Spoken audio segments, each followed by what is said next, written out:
What if I were to tell you that sport is a magic pill that can save lives and the NHS millions? Sport's always been part of my life. As a boy, I spent every spare minute playing sport, usually football, on playing fields in northeast England that no longer exist. I didn't realise at the time it was making me fitter, boosting my self-esteem and confidence, making me better at making friends. I just knew that I loved it and how it made me feel. And then, 20 years later, I joined London Playing Fields Foundation, and I felt I could help others to experience the same thing. And sport has this capacity to provide benefits that reach way beyond the pitch, the court, the pool, the track, and have a lasting impact on an individual's health and social issues, transforming, and in some cases, saving lives. The great late Nelson Mandela once said, "Sport has the power to change the world. It has the power to inspire.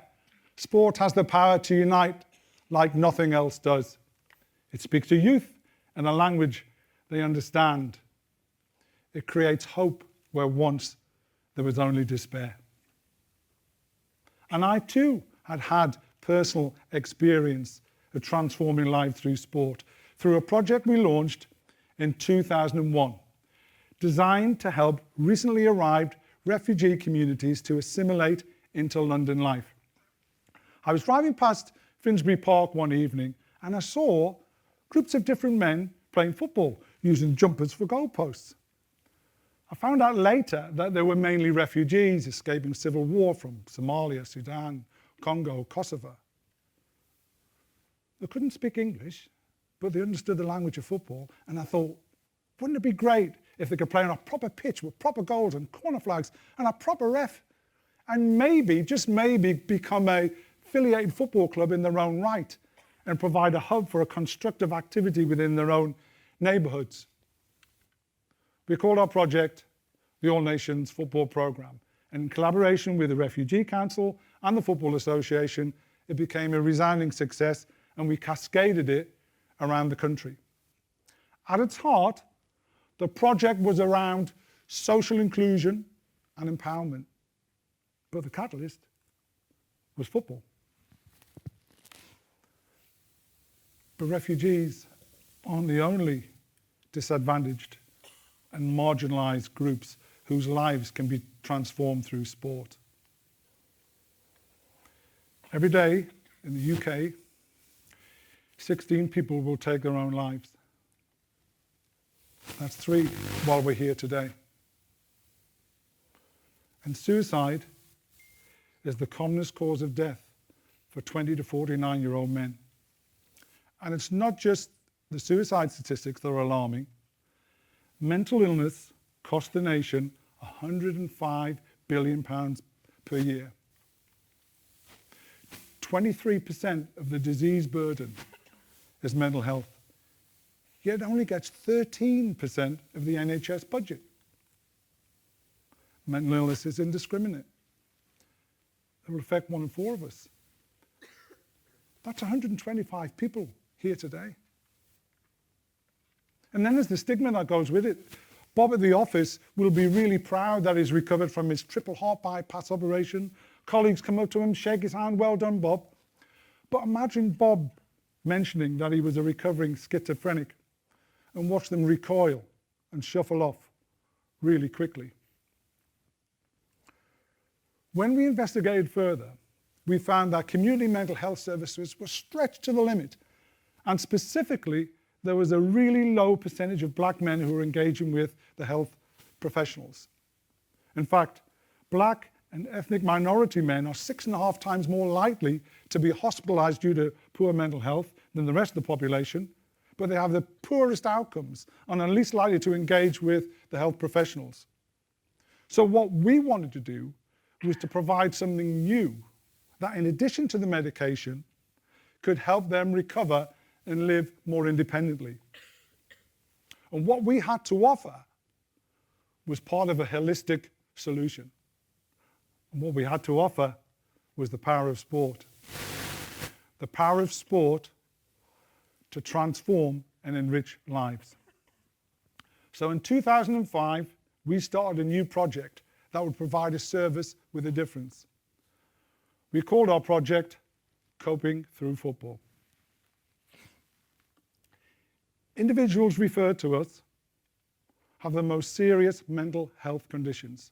39% of them have schizophrenia.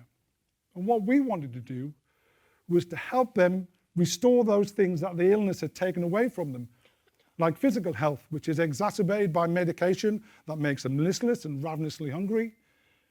And it's this combination of inactivity, poor diet, and smoking that will bring on obesity and a raft of preventable illnesses that will take their lives 15 to 20 years before their time.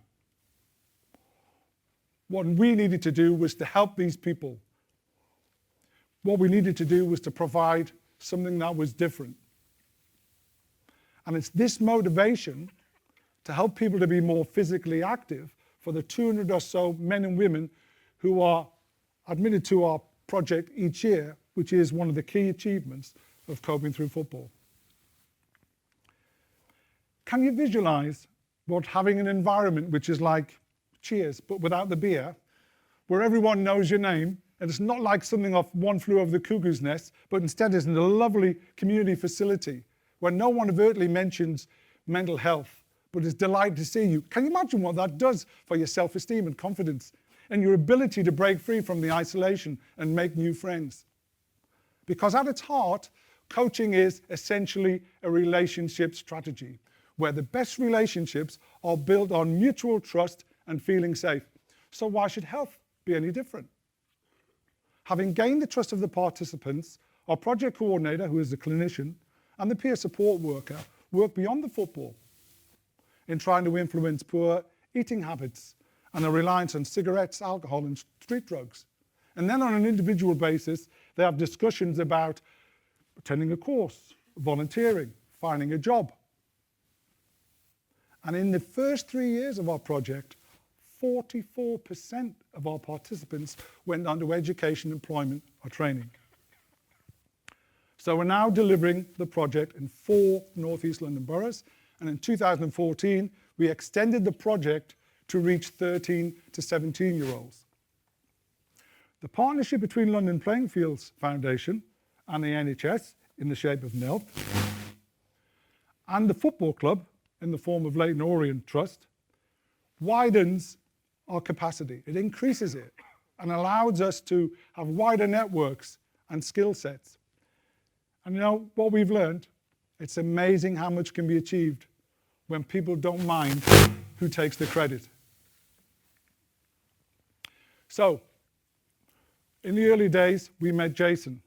Jason had been a very successful fashion photographer when suddenly he became ill.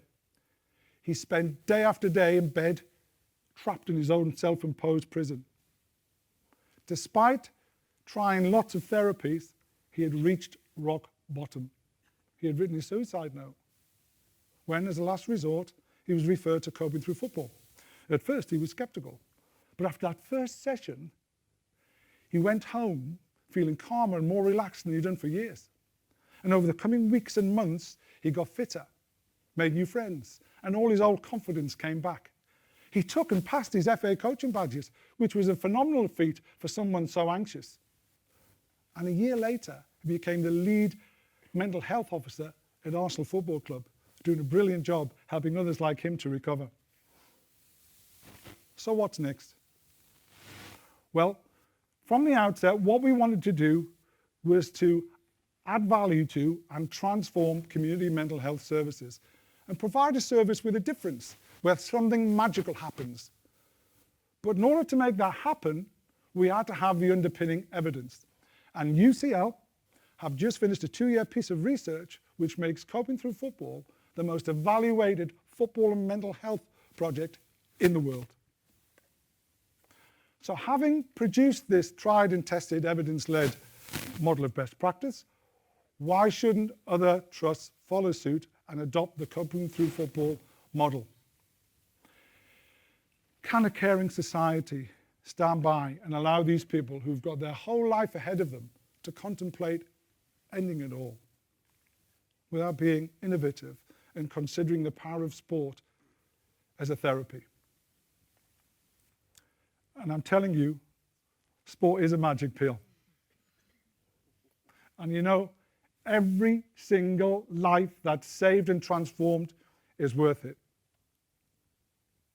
And I'm reminded of a story of a man walking along a beautiful but deserted beach in Northumberland at low tide. In the distance, he saw a boy throwing what looked like rocks into the sea. When he got closer, he realized that they weren't rocks, but were starfish that had been stranded on the beach.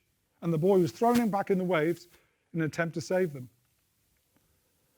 It looked an impossible task. And the man said, "What are you doing that for? You'll never save them all." The boy looked back indignantly, bent down, picked up a starfish, threw it back in the sea, and said, "Well, at least I saved that one." Thank you.